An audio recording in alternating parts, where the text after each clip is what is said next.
Hello students, कैसे हैं आप लोग। आज मैं शुरू कर रहा हूं आपका नया chapter, that is the wave optics. Wave optics, और इसमें मैं आपको पहला टॉपिक बताने जा रहा हूं, नेचर ऑफ लाइट। नए सिलेबस के हिसाब से सारी बात हो रही है जो सेशन 2020-21 में अप्लीकेबल है, right. Nature of light. Students, आपने सुना होगा साउंड के बारे में, लाइट के बारे में, हीट के बारे में, और जहां तक मुझे लगता है कि आप ऐसा समझते हैं कि ये सब की सब वेव हैं, ठीक है ना। तो अब हम जिस टॉपिक को लेके आए, that is the nature of light. इसका मतलब लाइट का नेचर क्या है। मैंने पहले ही कहा, हम लोग जानते हैं कि ये वेव है, लेकिन इसके बाद भी इसके बारे में अलग अलग साइंटिस्ट ने अलग अलग ओपिनियन दिया। जैसे न्यूटन साइंटिस्ट थे और उन्होंने अपनी ओपिनियन दिया कि लाइट पार्टिकल के फॉर्म में है, कार्पस्कुलर, और इसे कहते हैं Newton's corpuscular theory. And according to this theory, light छोटे छोटे इनविजिबल पार्टिकल के फॉर्म में है, किसी भी सोर्स से इनविजिबल इनफाइनाइट पार्टिकल्स एमिट होते हैं, और जब ये किसी की आंखों पे पड़ते हैं तो वहां सेंसेशन प्रोड्यूस करते हैं। और अपनी इस थ्योरी के बेसिस पर न्यूटन ने लॉज ऑफ रिफ्लेक्शन और रिफ्रैक्शन प्रूव कर दिया। लेकिन आगे की थ्योरीज जैसे इंटरफेरेंस, डिफ्रैक्शन, पोलराइजेशन, इस सब को वो प्रूव नहीं कर पाए। इसके बाद साइंटिस्ट हाइगेंस, उन्होंने बताया कि लाइट एक्चुअली पार्टिकल नहीं है, light is in the form of wave. और उन्होंने अपना प्रिंसिपल दिया जो कहलाता है हाइगेंस वेव थ्योरी। मतलब उनका मानना था कि लाइट वेव के फॉर्म में आगे बढ़ती है। तो अभी दो नेचर हो गए, एक हुआ पार्टिकल नेचर जो कि न्यूटन ने बताया था, दूसरा हाइगेंस प्रिंसिपल। और अपने हाइगेंस प्रिंसिपल के बेसिस पर हाइगेंस ने reflection, refraction, interference, diffraction, polarization सब प्रूव कर दिया। लेकिन photo electric effect, Raman effect, इस सब को वो नहीं प्रूव कर पाए। तो इसके बाद फिर लाइट का एक मैक्सवेल ने नया थ्योरी दिया, और उनके अकॉर्डिंगली कि light is in the form of electromagnetic wave. Light का नेचर इलेक्ट्रोमैग्नेटिक बता दिया। इलेक्ट्रोमैग्नेटिक क्या है? जिसमें इलेक्ट्रिक और मैग्नेटिक फील्ड वेक्टर दोनों होते हैं, और उसको ट्रेवल करने के लिए मीडियम की नीड भी नहीं होती है, वैक्यूम में भी ट्रेवल करते हैं। ये तो थर्ड नेचर था। और इसके बाद हमारे लास्ट साइंटिस्ट थे प्लैंक्स, और उन्होंने लाइट का एक नया ही नेचर दिया। उन्होंने कहा लाइट इज नॉट कॉन्टिन्यूअस। किसी भी लाइट सोर्स से जो लाइट आ रही है, चाहे सन से हो, चाहे किसी भी लाइट सोर्स से आर्टिफिशियल हो, जो लाइट आ रही है वो कॉन्टिन्यूअस नहीं है। It comes in the form of bundles और पैकेट्स। और इन बंडल्स या पैकेट्स को हम लोग क्या कहते हैं? फोटॉन या क्वांटा। और उन्होंने प्लैंक्स ने यह भी बताया कि इन बंडल्स की, जिनको हम लोग फोटॉन या क्वांटा कहते हैं, अपनी एनर्जी होती है एच न्यू, या उसका integral multiple, that is the NH new. और H क्या है? प्लैंक्स कांस्टेंट, और न्यू क्या है? Frequency, right. तो ये छोटा सा कॉन्सेप्ट था लाइट के बारे में, ठीक है। अभी आगे चल के हम लोग पढ़ेंगे कि लाइट का डुअल नेचर है, और वो यहीं से निकलेगा ना भाई। एक साइंटिस्ट कहते हैं लाइट, एक कहते हैं वेव, एक कहता है पार्टिकल, ठीक है ना। और प्लैंक्स ने क्या किया फिर, जो बाकी थ्योरीज के बेसिस पर photo electric effect, Raman effect, ये सब नहीं प्रूव हो सके थे, वो डेराइव किए गए प्लैंक्स क्वांटम थ्योरी से, राइट। तो this is a small information about the nature of the light. इसको डिटेल में पर्टिकुलर टॉपिक पे स्टडी किया जाएगा, राइट। अब स्टूडेंट्स, जो नेक्स्ट बात आ रही है, नेक्स्ट टॉपिक हमारा आ रहा है, जो आपने सुना इसको ध्यान से सुनिएगा, बिल्कुल दिमाग में रखिएगा। नेक्स्ट टॉपिक है वेव फ्रंट। अब मैं आपको वेव फ्रंट के बारे में बताऊं, उससे पहले आपको जानकारी होनी चाहिए what is the wave. Wave क्या है? Wave is the disturbance in the particle of the medium. मैं बोल रहा हूं, साउंड बाहर आ रही है ना, कैसे आ रही है? अगर ये वैक्यूम होता हमारे चारों तरफ तो मेरे बोलने की आवाज आप तक नहीं पहुंचती, लेकिन यहां पे सराउंडिंग में मीडियम है, गैसियस मीडियम है, पार्टिकल्स हैं, उनकी वजह से पहुंच रही है, वैक्यूम में नहीं आती। यानी साउंड वेव को ट्रेवल करने के लिए मीडियम चाहिए। तो वेव क्या है, जब मैं बोला तो ये पार्टिकल डिस्टर्ब हो गए, डिस्टर्बेंस प्रोड्यूस हुआ, राइट। और स्टूडेंट्स आपको मालूम है कि वेव के बारे में अगर हम बात करें तो वो ऐसे दिखाई देती है, ठीक, डिस्टर्बेंस प्रोड्यूस हो रहा। और ये पॉइंट्स हमारे क्या कहलाते हैं, क्रेस्ट, और ये वाले पॉइंट क्या कहलाते हैं, ट्रफ। ये पॉइंट कहलाते हैं क्रेस्ट और ये पॉइंट कहलाते हैं ट्रफ, ठीक है। अब मैं एक काम करता हूं, मैंने एक प्लेन लिया और यहां पर ऐसे सेट किया, और प्लेन इस तरीके से सेट किया कि ये सारे पार्टिकल जो हैं इस, ये जो प्लेन लिया गया है ए बी सी डी, इस प्लेन पर ये चारों पॉइंट्स पड़ रहे हैं, राइट। अब इन चारों पॉइंट की खास बात क्या है कि इन चारों पॉइंट का मेन पोजीशन से डिस्प्लेसमेंट इक्वल है और सबका डायरेक्शन भी सेम है। तो ऐसे पार्टिकल्स को क्या बोलते हैं, particle of the same face. Yes, मैं आपको यहां बताना चाहता था कि सेम फेस में पार्टिकल का होने का मतलब क्या है। ये क्रेस्ट के सारे पार्टिकल सेम फेस के हैं, उसी तरीके से ट्रफ के भी सारे पार्टिकल सेम फेस के हैं, क्योंकि डिस्प्लेसमेंट सेम है और डायरेक्शन मूवमेंट का भी सेम है। हां, अगर मैं कहूं एक क्रेस्ट ले लूं, ये प्लेन ले लूं, तो क्या ये प्लेन सेम फेस का है, नहीं, इन दोनों के बीच में 180 डिग्री का डिफरेंस है, तो ये दोनों पार्टिकल सेम फेस के नहीं है, राइट। तो सेम फेस समझ में आ गया। अब मैं आपको जो बताने जा रहा हूं that is the wave front. Wave front क्या है, मान लीजिए कि एक लाइट सोर्स है ये, और इससे लाइट निकल रही है, तो जब वेव निकल रही है तो चारों तरफ क्या हो रहा है, मीडियम के पार्टिकल डिस्टर्ब हो रहे हैं ना। अब उसमें हम एक सरफेस खींचते हैं, ये मैंने सरफेस खींची, राइट। और मान लीजिए कि इस समय जो पार्टिकल इस सरफेस पे आ रहे हैं,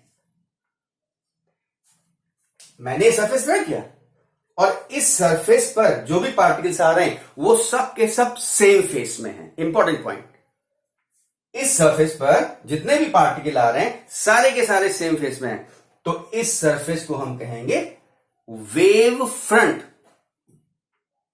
मतलब wave front is the surface drawn in the medium at which all the particle of the medium present are in the same phase. यानी किसी मीडियम में खींची गई वो सरफेस जिसपे प्रेजेंट सारे पार्टिकल सेम फेस में हैं, उसे हम वेव फ्रंट कहते हैं। ये बात समझ में आ गया, राइट, ठीक है, ओके। अब मैं इसकी डेफिनेशन लिखने जा रहा हूं। स्टूडेंट्स, मैंने लिखा है ये, देखिए, वेव फ्रंट की डेफिनेशन दोनों, at any instant the surface drawn in the medium at which all the particles present are in the same phase is wave front. Yes, और इसकी दूसरी डेफिनेशन लिखी हुई है, the continuous locus of all such particles of the medium which are vibrating in the same phase at any instant is called wave front. दोनों wave front की definition है, जो आपको समझ में आती है इसको आप लिख दीजिएगा। अच्छा, अब हम कुछ वेव फ्रंट बना करके दिखा रहे हैं आपको। जैसे देखिए, एक मैंने ये सोर्स लिया है, पॉइंट सोर्स, तो इसका वेव फ्रंट कैसा होगा, ये चारों तरफ लोकस सब बराबर होगा ना, ठीक है, स्फेरिकल सरफेस है ये, मतलब इस पॉइंट से इक्वी डिस्टेंस हर तरफ जो पार्टिकल होंगे वो कैसे होंगे, सेम फेस के होंगे। और ये सरफेस जो ड्रॉ की गई कैसे दिखाई दे रही है, स्फेरिकल। इसका मतलब ये वेव फ्रंट जो बन रहा है पॉइंट सोर्स का, वो कैसा है, दैट इज स्फेरिकल, राइट। दूसरा, मान लीजिए एक लाइट सोर्स स्लिट है कोई, इससे लाइट पार करके आ रही है, यहां कोई लाइट सोर्स रखा हुआ है और एक स्लिट से, फाइन स्लिट से लाइट पार होकर के आ रही है, तो अब इसका लोकस कैसा होगा? It's locus will be cylindrical, right? इसका लोकस होगा सिलेंड्रिकल। ये पहला, ये कैसा है? Point source. तो पॉइंट सोर्स का लोकस कैसा हो रहा है? स्फेरिकल। और वहीं पर स्फेरिकल का मतलब कैसे, हम एक और ड्रा कर ले रहे हैं सरफेस और ये सारे पॉइंट दिखा दे रहे हैं, ये सारे पॉइंट इस पे जो सरफेस पर प्रेजेंट है ये सब सेम फेस के हैं, तो ये सरफेस कैसा हो गया? This surface is spherical. तो ध्यान रखना, पॉइंट सोर्स का वेव फ्रंट स्फेरिकल और फाइन लीनियर सोर्स यानी स्लिट से जो आ रहा है, इसका वेव फ्रंट कैसा हो गया? सिलेंड्रिकल। अच्छा, अब इसी को हम आगे बढ़ाते जा रहे हैं। देखिए यहां पे देखिए एक छोटा सा स्फेयर है, इसी को आगे बढ़ता जा रहा है, वेव फ्रंट तो आगे बढ़ेगा ना, एडवांस करेगा, आगे बढ़ता चला जा रहा है, आगे बढ़ता चला जा रहा है, आगे बढ़ता चला जा रहा है। और आप देखो यहां सोर्स, यहां तो पूरा कर्व है, स्फेरिकल है, लेकिन लार्ज डिस्टेंस पर ये सेक्शन चेक कर रहे हैं, तो ये कैसा दिखाई दे रहा है? ये एक प्लेन की तरीके से दिखाई दे रहा है। तो यानी स्फेरिकल सोर्स से या सिलेंड्रिकल सोर्स से जो वेव फ्रंट निकल करके आगे बढ़ता हुआ जा रहा, काफी दूरी पर वो एक प्लेन हो जाएगा। और वो कैसा है? आपको मिलेगा wave front, that wave front will be like इस तरीके से,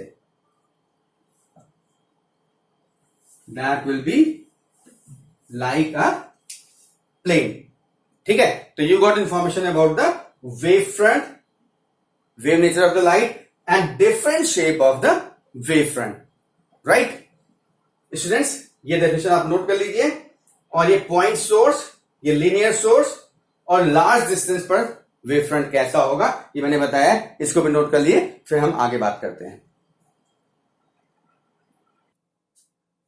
students, now it is the turn off Huygens principle of secondary wavelets. यहां से शुरुआत कर रहा हूं। वेव मोशन, न्यूटन्स थ्योरी नहीं बताऊंगा क्योंकि वो पार्टिकल नेचर है, हम लोग वेव ऑप्टिक्स पढ़ रहे हैं, इसलिए Huygens principle of secondary wavelets.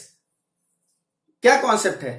सीधा सीधा कि सारे लाइट सोर्स से वेव एडवांस करती है, किसी भी टाइम पर मीडियम में ड्रॉ किया गया सरफेस जिस पे प्रेजेंट सारे पार्टिकल सेम फेस में होते हैं, वेव फ्रंट कहलाता है। उस वेव फ्रंट पर प्रेजेंट सारे पार्टिकल्स नए सोर्स की तरीके से बिहेव करते हैं और वो नए वेव फ्रंट को आगे फॉरवर्ड करते हैं और किसी इंस्टेंट उन पे ड्रॉ किया गया एनवेलप सेकेंडरी वेवलेट के फॉर्म में होता है। अब आप इसको समझने की कोशिश करिएगा। पहली बात, Huygens principle of secondary wavelet जो लिखा है इसको समझिए और बाद में वीडियो पॉज करके नोट कर लीजिएगा। Each point on the wave front is a source of secondary waves which add up to give wave front at any late time. बात समझ में आ गई? मतलब ये देखिए, ये लाइट सोर्स है S और इसने लाइट को एमिट किया। मैंने यहां पर 3 लाइन दिखाई है, एक बीच में डॉटेड है और तीसरी है, मैंने ये लिखा है AB। AB स्फेरिकल है, स्फेरिकल का मतलब पॉइंट सोर्स है, तो AB हमारा वेव फ्रंट है और कैसा होगा? Spherical, right? और इस पे ये जो मैंने बड़े पॉइंट बना रखे हैं जिनको नाम दिया L M N O, ये कैसे पॉइंट्स हैं? ये पॉइंट्स नहीं, ये सारे पार्टिकल हैं जो कि सेम फेस में हैं, राइट? और यही पार्टिकल नए सोर्स की तरीके से बिहेव करेंगे। ओरिजिनल सोर्स ये है, अब ये जो L M N O particles लिया है ये नए सोर्स की तरीके से बिहेव करेंगे और नया वेव फ्रंट डेवलप करेंगे। मैंने इसको स्फेयर के फॉर्म में बना करके दिखाया है। जैसे इसने स्फेरिकल वेव फ्रंट निकाला था वैसे ये भी अगला वेव फ्रंट डेवलप करेंगे और वो भी एडवांस करेंगे मीडियम में स्पीड ऑफ लाइट से। जो नए वेव फ्रंट बनेंगे वो भी स्पीड ऑफ लाइट से ट्रेवल करेंगे। अच्छा, अब ये स्फेरिकल हो गया और इनके ऊपर हमने क्या किया है? एक एनवलप खींचा है CD। ये जो स्फेयर बने हैं, स्फेरिकल वेव फ्रंट नए सोर्स से, उन पे मैंने एक एनवेलप खींचा है CD, और ये एनवेलप हमारा कहलाता है सेकेंडरी वेवलेट। और इस तरीके से ये वेव आगे बढ़ती जाती है और काफी डिस्टेंस ट्रेवल करने के बाद ये वेव फ्रंट हमारा एक प्लेन के फॉर्म में तैयार हो जाता है। और इसको आप चाहे इससे एक्सप्लेन करिए सेकेंडरी वेवलेट्स को, या प्लेन वेव फ्रंट से एक्सप्लेन करिए। और हाइगेंस प्रिंसिपल जो है, कुछ एजम्पशंस हैं फॉलोइंग, उन पे बेस्ड है। और वो एजम्पशंस क्या है, देखिए, each point on the wave front acts as a fresh source of new disturbance called secondary waves or wavelets, number 1. Number 2, the secondary wavelets is spread out in all direction with the speed of light in given medium. And third one is the new wavefront at any later time is given by the forward envelope of the secondary wavelets at that time. And these are three assumptions on which Huygens principle of secondary wavelets is based, right? तो मैंने ये source से ये secondary wavelets का concept दिखाया है, चाहे spherical से लेके चलिए या प्लेन से लेकर के चलिए। ये आपका AB हो जाएगा, दिस विल बी AB, और ये सारे L, M, N, और ये CD सेकेंडरी एनवेलप होगा। तो स्फेरिकल से समझ में आता है तो ठीक है, नहीं तो प्लेन से समझिए, बात एक ही है, दोनों में कोई दिक्कत नहीं है, बस क्योंकि सोर्स पास में है तो स्फेरिकल है। तो this is all about the Huygens principle of secondary wavelets. तो आप इसको वीडियो को पॉज करके नोट कर लीजिएगा। और मेरा लेक्चर आज का बस इतना, ठीक है। इसके बाद नेक्स्ट लेक्चर में मैं इस हाइगेंस प्रिंसिपल पर most important topic reflection and refraction prove करूंगा। स्टूडेंट्स, वीडियो को पॉज करिए, इसको नोट करिए, राइट। मैं साइड में जा रहा हूं, पॉज करके नोट कर लीजिएगा, इंपॉर्टेंट है कोई भी point. Thank you, God bless you.